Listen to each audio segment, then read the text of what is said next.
Hi, I'm Eliana. I graduated with the class of 2016. I recently wrote and published a children's book about celebrating the frontline workers of the pandemic.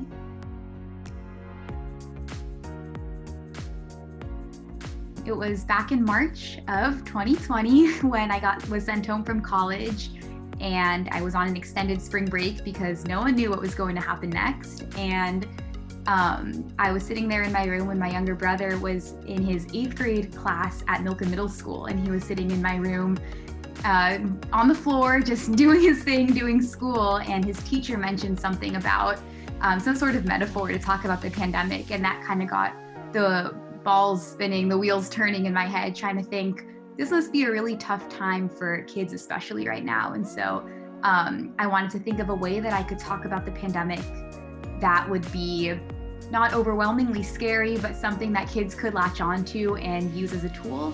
And so the first draft of my book was actually all about what is a virus, why should we wash our hands? But I soon realized that I wasn't the right person to write that book because I'm not a medical professional, but also that wasn't the book that I felt like I needed to be writing. And so I thought about the people in my life who were really my heroes at the time. And one of those people is my dad, who is a doctor and medical researcher who was working with COVID patients, working to develop different kinds of things that would help them. And then I thought of my uncle, who's a truck driver, who was delivering toilet paper across the West Coast during those early pandemic days. And I thought, these are the people that kids need to be learning about. These are the people that we need to go the extra mile to appreciate. These are the people who deserve to be in a children's book. And so that's how Who Are Our Heroes was born.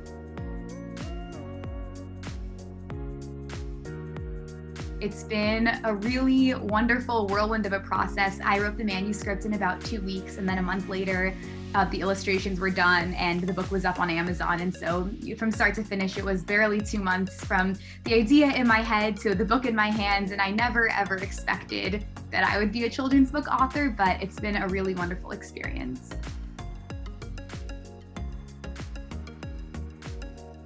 Always loved reading and writing. I loved Miss Mansfield's creative writing class when I was at Milken, and that really started a process for me of writing and creative writing. I wrote so much poetry in her class. Rhyming poetry was always my favorite, and working on rhyme scheme and rhythm and meter is something that I find really enjoyable and beautiful to see it all come together.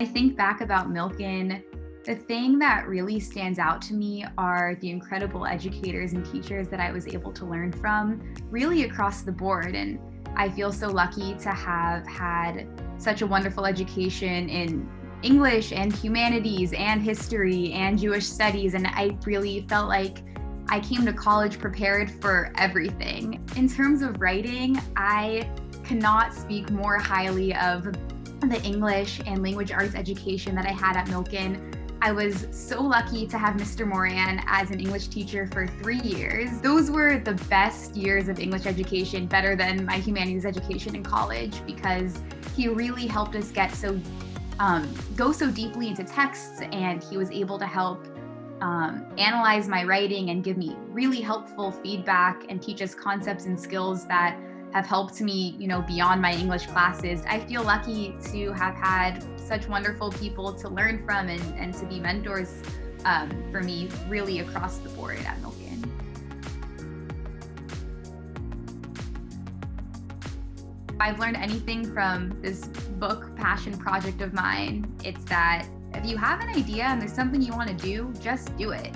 I had no clue what it meant to publish a book. I didn't know anything about anything in this world. I was doing the formatting and the cover specs and dimensions, and I didn't know any of that, but I had something I wanted to do, and so I took the time to Google how to do it, and that is how that happened. I think what I've taught myself through this process, and what I hope that other people can learn from it too, is that a lot of things seem a lot harder than they are. I think it's also important to, enjoy your life and not always need to drive and push forward. But when you do feel that drive to push forward, just do it and see what happens.